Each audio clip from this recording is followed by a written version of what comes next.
muitos. Invocai o nome do vosso Deus, e não lhe ponhais fogo. E tomaram o bezerro que lhes dera, o prepararam e invocaram o nome de Baal, desde a manhã até o meio-dia, dizendo: Ah, Baal, responde-nos. Porém nem havia voz, nem quem respondesse, e saltavam sobre o altar que tinham feito.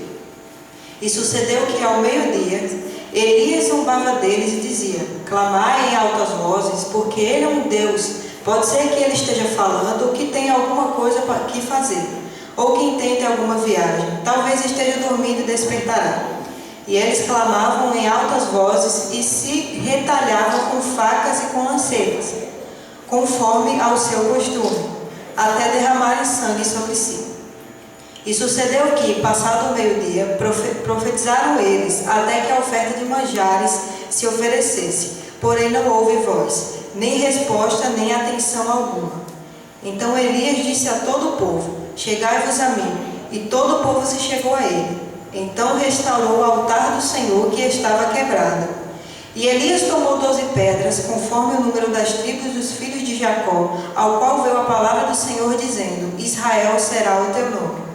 E com aquelas pedras edificou o altar em nome do Senhor. Depois fez um ermo em redor do altar, segundo a largura de 2 medidas de semente. Então armou a lenha, dividiu o bezerro em pedaços e o pôs sobre a lenha.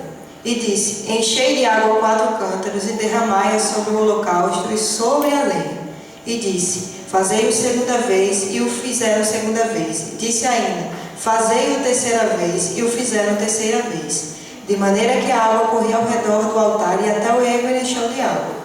Sucedeu, pois, que, oferecendo-se a oferta de manjares, o profeta Elias se chegou e disse: O Senhor, ó Senhor, Deus de Abraão, de Isaque e de Israel, manifeste-te hoje que tu és Deus em Israel, que eu sou teu servo, que conforme a tua palavra fiz todas essas coisas. Responde-me, Senhor, responde-me, para que este povo conheça que tu és o Senhor Deus e que tu fizeste voltar o seu coração. Então caiu o fogo do Senhor e consumiu o holocausto, a lenha, as pedras, o pó e ainda lambeu a água que estava no reino. O que vendo todo o povo caiu sobre os seus rostos e disseram: Só o Senhor é Deus, só o Senhor é Deus. Amém. Ó Senhor Deus, coloca o Senhor diante de ti essa palavra. Fala através da minha vida, Senhor. Tu conheces, Pai, todas as minhas limitações. E eu bem sei, Senhor, que para que alguma coisa aconteça, eu dependo de Ti. Só pode acontecer algo se o Senhor estiver no controle. Ó Senhor, esteja no controle, e eu peço, em nome de Jesus. Então a gente vê aqui, né, o primeiro ponto, eu vou tentar ser breve, o primeiro ponto que a gente vê aqui é que o povo, ele estava dividido, como a gente vê aqui no verso 1, né, que ele chega até o povo e ele pergunta, e ele fala, né, até quando que eles vão ficar divididos entre 2 pensamentos. Como a gente sabe, o povo de Israel, ele era um povo monoteísta, né, que acreditava somente num Deus. Mas o que acontece? O povo, ele acabou dividido porque a idolatria chegou no local, né? Porque a maioria dos povos, todos os povos, exceto Israel, eram povos politeístas, que acreditavam em muitos deuses. Então chegou um tempo que um rei em específico, que é considerado o pior rei que Israel já teve, que ele reinou em Samaria, o rei Acabe, ele se casou com uma mulher tremendamente ruim. Uma mulher movida pelo próprio Satanás, que ela foi a mulher que mandou matar os profetas do Senhor nessa época. Mas ela não matou todos, né? Elias sobrou e mais outros, porque o Senhor guardou. Então, o culto a esse Deus Baal, ele foi instalado aí, a gente pode dizer, nesse tempo do rei Acabe. Ele não adorava somente ao Senhor. E a gente sabe que Deus, ele tinha um concerto com o povo de Israel. Então o povo, ele estava dividido. Eles quebraram a aliança que eles tinham com Deus, de adorá-lo somente. A aliança, ela estava quebrada. E Elias estava ali para alertá-los que eles precisavam dessa restauração espiritual, que eles reconhecessem o Senhor novamente. esse povo, né, essa esposa do rei Acabe, Jezabel, muito conhecida, né, muito maligna também, muito perversa, ela foi. No final de sua morte, ela morreu e a sua carne ela foi comida, né, pelos cachorros, como a gente sabe. E ela era de um povo fenício. Precisamente ela era nascida em Sidom, que atualmente seria o Líbano. E este povo era um povo marítimo, tudo mais, e eles, como eu falei, né, eles acreditavam em muitos deuses. E essa questão dos deuses terem entrado assim diretamente lá em Israel começou ali a partir dos juízes, digamos assim, né? Porque foi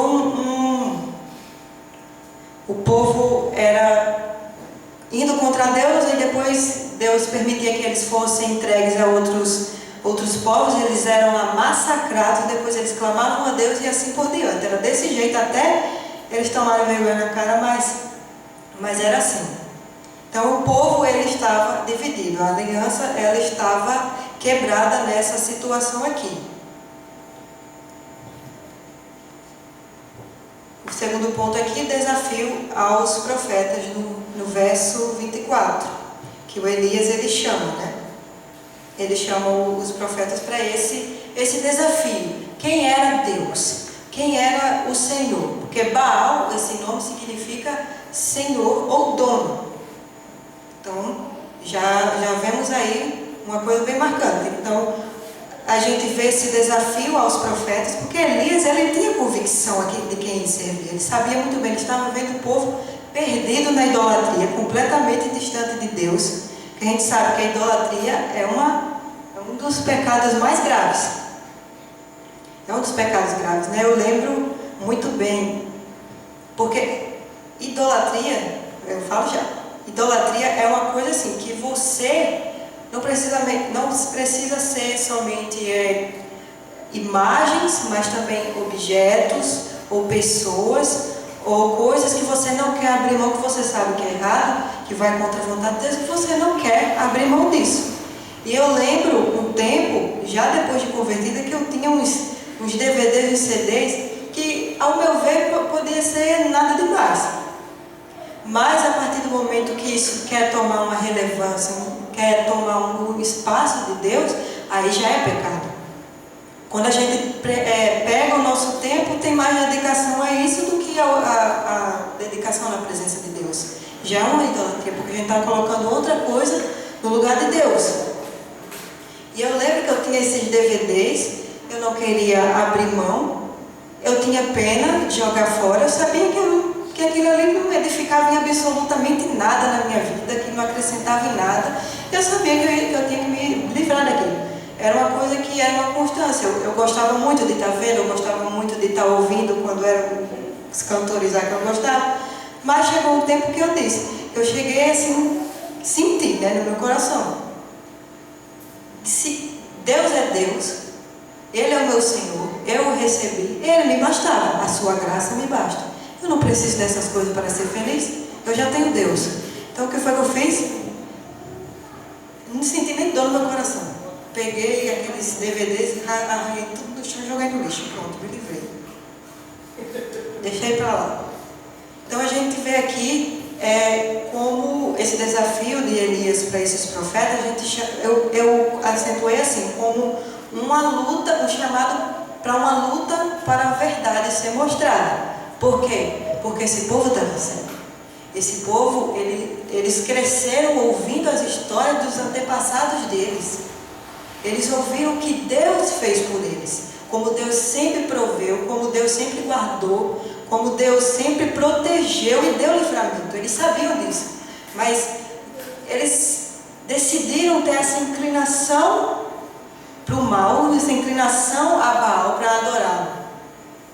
Então eu vejo aqui como um chamado para uma luta para a verdade ela ser mostrada, escancarada ali na frente daquele povo, para eles caírem em si, na realidade. E no ponto 3 aqui eu vejo no verso 26, o clamor em vão. Que eles começaram, né? Ah, Baal, responde-nos. Porém, nem havia voz, nem quem respondesse. E saltavam sobre o altar que tinham feito. Isso aqui os profetas, né? Eu imagino toda essa cena lá no Monte Carmelo, né? Só Elias lá contra aquele povo, e o povo lá observando para ver quem é que ia mandar fogo do céu. E eles lá morrendo, se acabando, de manhã até o meio-dia, naquela arrumação, e o Baal nada de responder. Porque o clamor foi em vão. Porque Baal, a gente vê aqui, Baal era um demônio mascarado de Deus. Qual foi o chamado de Elias? Quem for o Senhor? Quem for, cadê? Deixa eu ver. Se o Senhor é Deus, né? Seguiu. Quem fosse o Senhor, quem fosse Deus, é quem ia enviar o fogo. E a gente vê aqui que esse demônio mascarado de Deus, ele se escondeu nessa hora. Por que ele não houve resposta? Porque ele não era Deus. Porque as pessoas às vezes imaginam, quando elas procuram outros meios, ou para receber cura, ou para receber respostas de alguma coisa, seja lá o que for, elas procuram e às vezes elas têm esse resultado obtido. Por quê? Porque o diabo é enganador. O que é que a Bíblia diz? Que até o próprio Lúcifer, né, o Satanás, ele se disfarça de anjo de luz para enganar.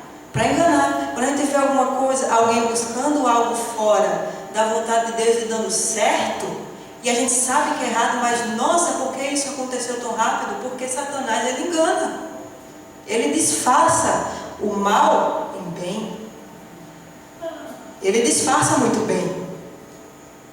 E esse Baal, ele era o Deus supremo, adorado por esses fenícios. E também pela parte do povo de Canaã, né? Como eu falei, essa prática de adoração ela foi infiltrada no povo israelita a partir dos Juízes, mas ela ficou uma forma fixa aqui, nesse tempo do rei Acabe. Rei que fez muito mal perante o Senhor.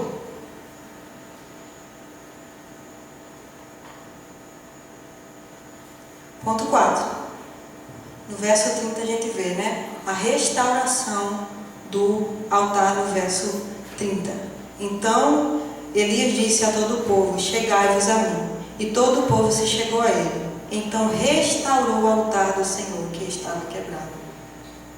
É algo muito forte esse versículo aqui, porque mostrava a situação real daquele povo. Que a vida espiritual dele estava escassa. Porque eles tinham se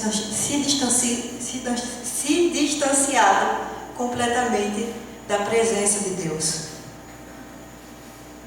E além dessa restauração do altar do Senhor, Elias estava mostrando para eles a necessidade de restaurar a aliança do povo com Deus. Se nós temos o Senhor, nós não precisamos de outros deuses, porque o Senhor é suficiente. Só Ele basta na nossa vida, Ele é tudo. Ele é o Todo-Poderoso. Nós não precisamos de outras coisas para sermos felizes, não. Então Ele estava mostrando para esse povo a necessidade que eles tinham de voltar atrás, se humilhar, se arrepender, de clamar a Deus, de entregar a vida ao Senhor em humilhação realmente, buscando ali a presença de Deus, essa restauração de aliança, essa nova aliança que eles deveriam fazer com o Senhor, e abandonar os velhos hábitos, abandonar tudo aquilo que os afastava de Deus, porque aquilo afastou eles de Deus completamente, e para ter essa aliança ali restaurada. Ponto 5. Clamor ao Deus verdadeiro, verso 36 e 37. Sucedeu, pois, que oferecendo-se a oferta de manjares, o profeta Elias se chegou e disse: Ó Senhor, Deus de Abraão, de Isaque e de Israel, manifeste-se hoje que tu és Deus em Israel, que eu sou teu servo e que conforme a tua palavra fiz todas estas coisas. Responde-me, Senhor, responde-me, para que este povo conheça que tu és o Senhor, Deus, e que tu fizeste voltar o seu coração. Clamor de Elias ao Deus verdadeiro. Ele sabia muito bem, porque veio a ele a palavra, nesse tempo era tempo de seca, a chuva ficou 3 anos e 6 meses, se eu não me engano, foi esse tempo que ficou sem cair chuva. E ele lembrou muito bem o Senhor proveu na vida dele, na casa da viúva de Sarepta. O Deus que falava com ele, o Deus que estava guardando ele, que o livrou da morte dos profetas lá, que Jezabel mandou matar ele, ele estava apegado a esse Deus. E ele tinha essa convicção de quem era o Senhor. Então ele estava ali levantando o clamor ao Deus verdadeiro, enquanto os outros estavam lá se matando, clamando a um Deus falso, a um demônio que não os livraria. Porque o diabo, ele é assim. Ele, enquanto você está lá no começo, ele vai lá alisando sua cabeça para no final meter um chute em você e derrubar de ladeira abaixo. Ele é desse jeito, ele te abandona. O clamor ao Deus verdadeiro. No verso 6, nós vemos no ponto 6, nós vemos a resposta da oração de Elias, né? Deus manda o fogo do céu.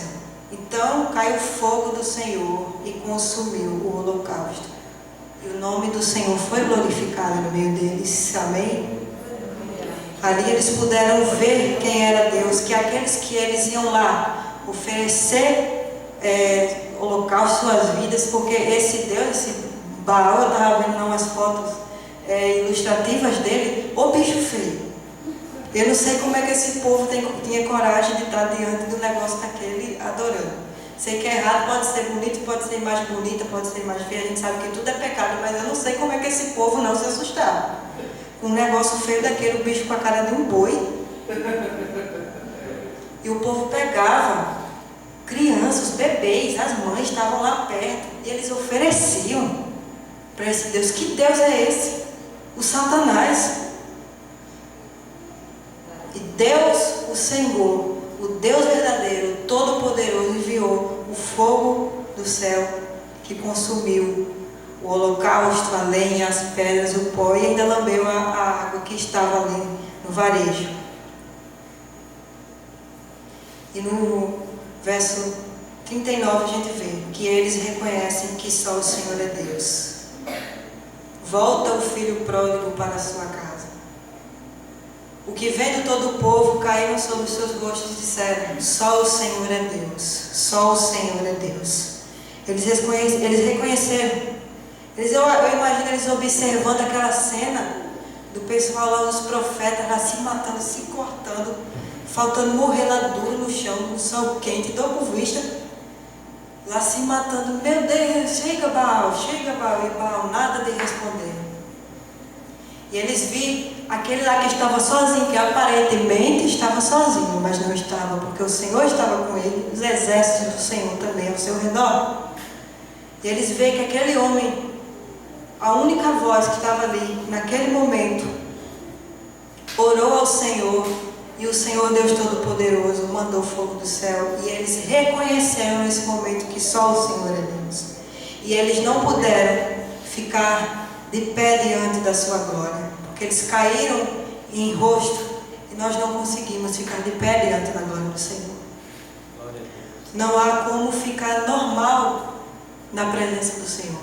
Nós somos quebrantados. Há uma transformação.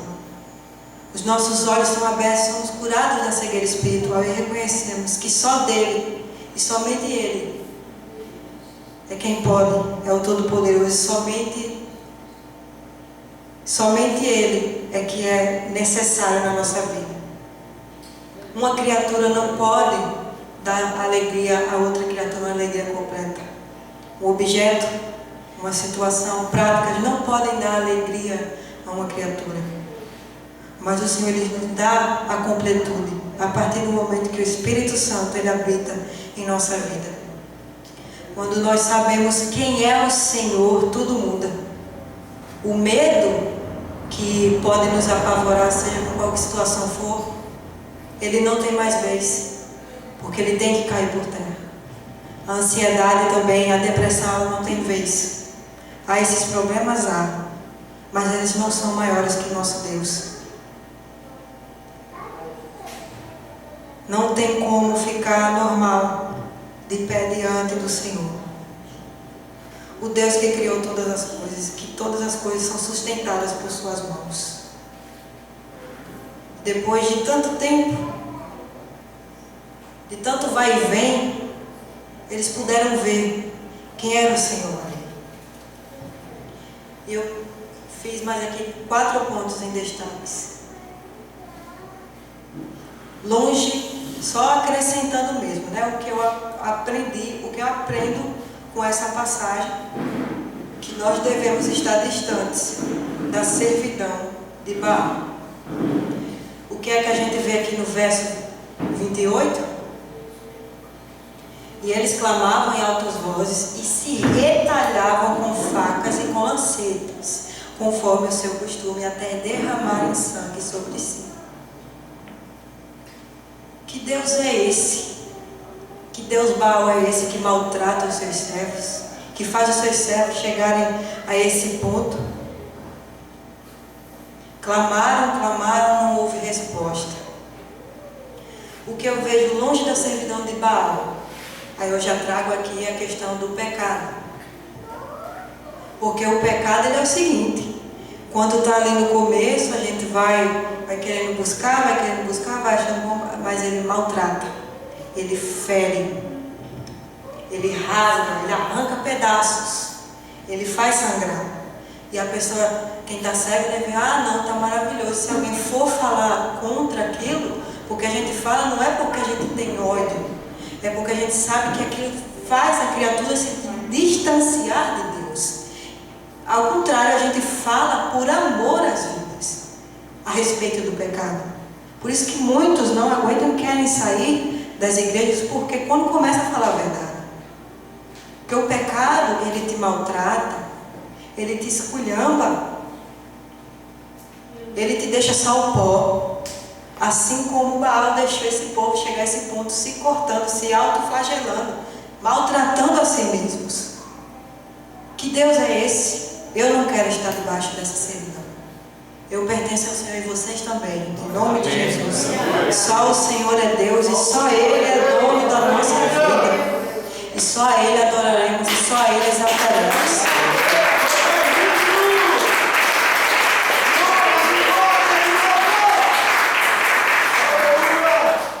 E a gente sabe que essa prática da idolatria era pecado porque Deus deixou muito claro isso nos 10 mandamentos. Ele disse: não terás outros deuses além de mim. É errado, não é ser humano que está falando, é o próprio Deus. Se Ele está dizendo que não é, quem já viu, né? Meu Deus do céu, né? Quando a pessoa está cega, a pessoa fica assim. Mas quando a pessoa abre os olhos e enxerga a verdade, parece até uma piada, todas essas coisas. Mas só Deus é digno de glória. Nós lemos aqui em Apocalipse 4.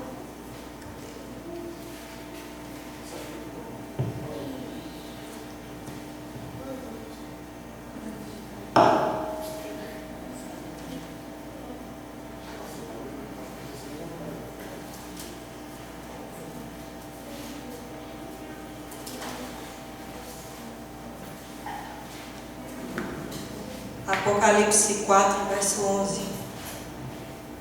Os 24 anciãos, eles estavam prostrados diante do trono do Senhor, adorando ao Senhor. E eles disseram: digno és, Senhor, de receber glória, honra e poder, porque tu criaste todas as coisas e por tua vontade são e foram criadas. Amém? Porque somente ao Senhor devemos exaltar, somente ao Senhor devemos nos dedicar, não a outras coisas que nos afastam dele, que nos maltratam, que nos deixam mal. Porque eu vejo, por experiência própria, quando eu fico um tempo demais em uma coisa que eu sei que não está bom para mim, eu já começo a me sentir mal, um sufoco. Imagine se for uma constância. E aqui diz: porque tu criaste todas as coisas e por tua vontade são e foram criadas. Aqui já mostra que Deus é o Todo-Poderoso. Pode uma criatura redimir a outra? Não pode. Só o Senhor é Deus e só a Ele devemos exaltar e glorificar. Essa questão de adoração, ela é muito forte, porque quem quer adoração para si? Satanás. E ele vai fazer todos os meios. Tem gente que faz de forma direta, já criando um pacto escancarado com ele. Tem outros que acabam tendo outras atitudes que é contra a vontade de Deus, eles estão ali fazendo parte com Ele também. E Ele que quer a adoração. Ele quer ser um Deus, Ele quer a glória dele para si, mas está repreendido em nome de Jesus, porque só o Senhor é o Deus Todo-Poderoso. Ele criou os céus e a terra e a Ele devemos reverência. Se estamos com Ele, caminhemos em obediência ao Senhor e devemos reconhecê-lo, não só uma vez por mês, uma vez por ano, mas reconhecer o Senhor todos os dias da nossa vida, buscando a Ele, vigiando, orando, nos consagrando e buscando a santificação. Que não venhamos estar presos à servidão de Baal, mas que estejamos completamente livres na liberdade com que Cristo nos libertou e que venhamos permanecer para sempre. Só o Senhor é Deus. Agradeço pela oportunidade.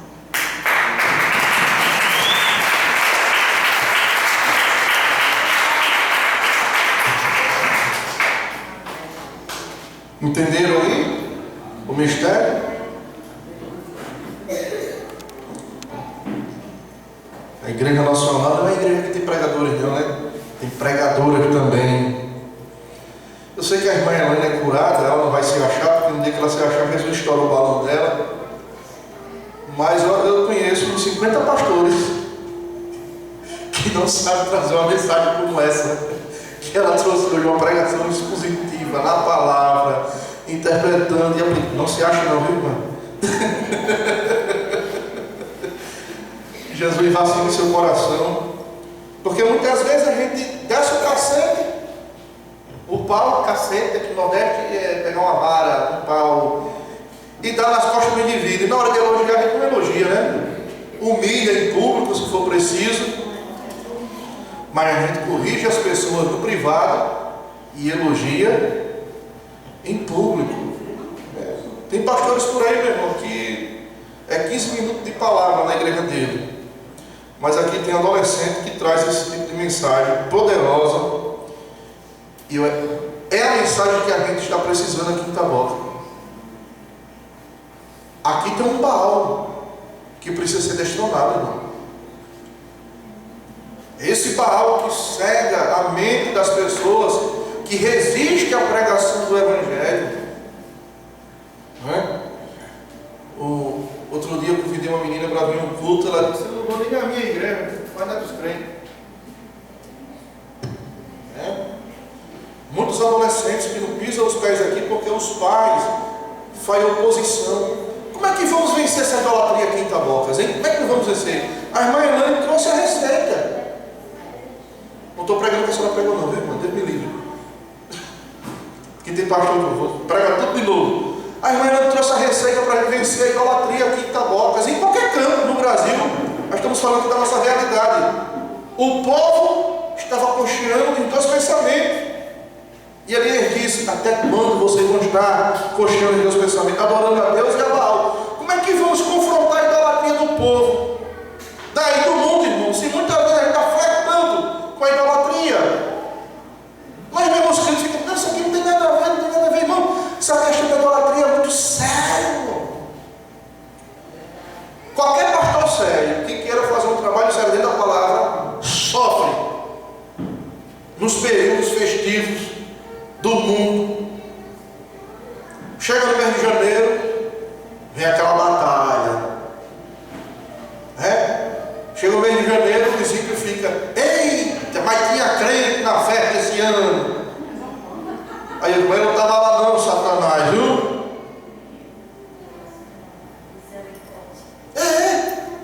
Então nós temos que, sabe, tomar uma posição.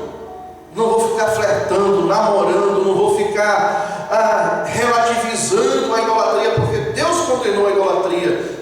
Então nós temos que tomar uma posição, não ficar cocheando os pensamentos. Depois ela falou sobre a restauração do altar. Se queremos confrontar essa idolatria aí, a nossa vida tem que estar em dia com Deus. Vamos consertar as nossas vidas, irmão. A idolatria é algo sério aqui em Tabocas. Amém? Vamos se arrepender dos nossos pecados. Chore pelos seus pecados.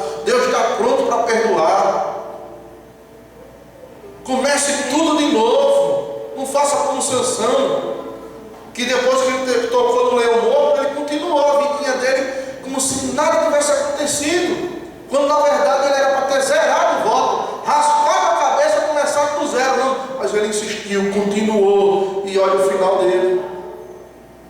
Depois Elias orou. Não se vence idolatria sem oração, sem clamor ao Deus verdadeiro.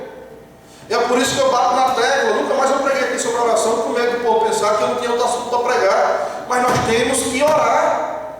Nós temos que orar. É por isso que eu faço campanha de oração. É por isso que nós vamos orar. A campanha de oração vai continuar essa semana, viu?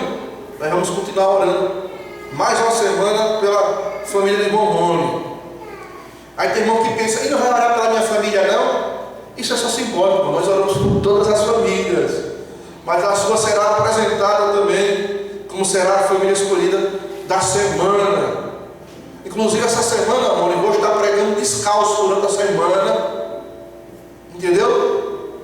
Em prol da sua família. Outro dia, não sei se vocês se lembram, acho que foi o ano passado, foi no início do ano, que eu pregava descalço. Aí tem um doido que ligou para o pastor Cleófilo e disse: o pastor lá de Taboca está pregando descalço, porque quer que eu vá embora de Taboca. E povo doido, isso aí de Cristo tem poder. Eu estava orando, estava fazendo campanha pela família de Rony. Aí o doido, está lá o pastor andando descalço para cima e para baixo, vamos embora de Taboca. Meu Deus, que loucura. Então nós vamos continuar orando pela família de irmão Rony, porque Deus vai trazer os seus filhos tudo para a igreja. Eles cresceram na igreja, eles não vão morrer no mundo. Essa família não vai perder os filhos para o diabo. Toma na cara. Em nome de Jesus, assim como Deus também vai fazer na sua família. Não importa onde esteja, no Brasil ou no Japão, eu vou receber a notícia que a sua família está na presença de Deus. Você vai ligar para mim, mandar um e-mail, um zap, quando estiver no Japão, nas Europa. Pastor Jada, minha família está na presença de Deus. Toda. E até os parentes que pensam que é família. Mas até eles vão ser abençoados também com salvação. Então, Elias orou. E foi uma oração curta, né? Uma oração pública. Aí tem pessoas que pensam, tá vendo? Então não precisa orar tanto. Mas Deus só ouviu aquela oração curta de Elias publicamente, porque em secreto ele tinha muitas horas de oração na presença de Deus. A gente vai ver isso lá na carta de Tiago, que Elias era um nome de oração. E depois Deus respondeu com fogo, porque a idolatria tem que ser confrontada com o sobrenatural, com o sobrenatural de Deus. É por isso que nós temos que orar para Deus fazer milagre nesse lugar, batizar com o Espírito Santo, libertar endemoniados, dar vista a cegos, curar aleijados, porque o nosso Deus não mudou, Ele continua ainda o mesmo.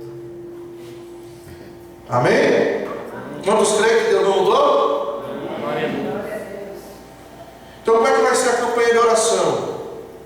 Na segunda-feira, o culto, amanhã no caso, é na casa do irmão Denilson, né, o culto ao livre. Então terminou o culto, a gente já fica lá orando. Na quarta-feira, terminou o culto, aqui a gente desce lá para a casa do irmão Rony. Não sei se ele já comunicou com a família dele, que ele é esquecido, mas já falei para ele que a gente ia orar lá. Já avisou, Roninho? Avisou quem? Não avisou não? Ah, meu Deus do céu. Mas tudo bem. É por isso que outro dia eu saí pedindo aqui, manda a foto da sua família, porque eu gosto de orar. Senhor, abençoe essa família, né? Se puder mandar a foto imprimida, porque eu fui mandar imprimir, saía muito caro imprimir a foto de todo mundo, senão deixa mais para frente. Que é para fazer um mural e a gente orar, fazer um ato profético diante das fotos. Então, idolatria é coisa séria. Não brinque com idolatria. Tinha um irmão que andava com uma imagem de uma chamada santa dentro da Bíblia, né? Aí no culto ao livre ele pregando, aí foi, ó irmão, só estava com um demônio dentro da Bíblia. Aí o irmão vai só saber que ele estava amarrado aqui, né? Então vamos se livrar de tudo, irmão, que cheira a idolatria. Pelo amor de Deus, se livre de tudo que cheira a idolatria, porque as consequências da idolatria vai recair sobre quem? Olha o que diz a Bíblia aqui em Êxodo 22. Tem gente que pensa que idolatria é brincadeira, mas não é. Não é.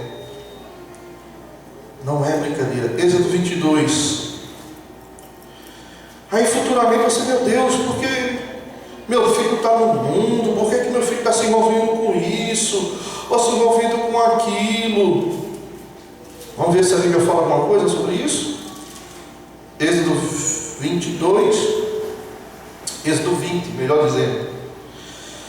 Êxodo 20 diz assim, versículo 5, 4 e 5, eu quero ler o segundo que ganha tempo. Não te curvarás a elas, e a ela não a servirás, porque eu, o Senhor teu Deus, sou Deus zeloso, que visito a iniquidade dos pais e dos filhos até a terceira e quarta geração daqueles que me odeiam.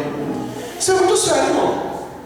Mas por que Deus falou isso? Veja que o contexto é sobre idolatria. Quando o povo de Deus quebra a aliança, Deus castiga o seu povo, e esse castigo dura até a quarta geração. Diga aí, irmão, o seu filho, o seu neto, o seu bisneto e o seu tataraneto pagando o preço do seu pecado de idolatria?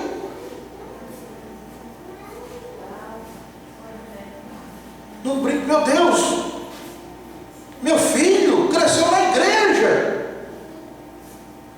Vamos fazer uma retrospectiva, um autoexame e vamos olhar onde foi que erramos, onde foi que faltamos com a idolatria. Mas aí o texto não termina, o texto continua dizendo assim, versículo 6: e faço misericórdia a milhares dos que me amam e guardam os meus mandamentos.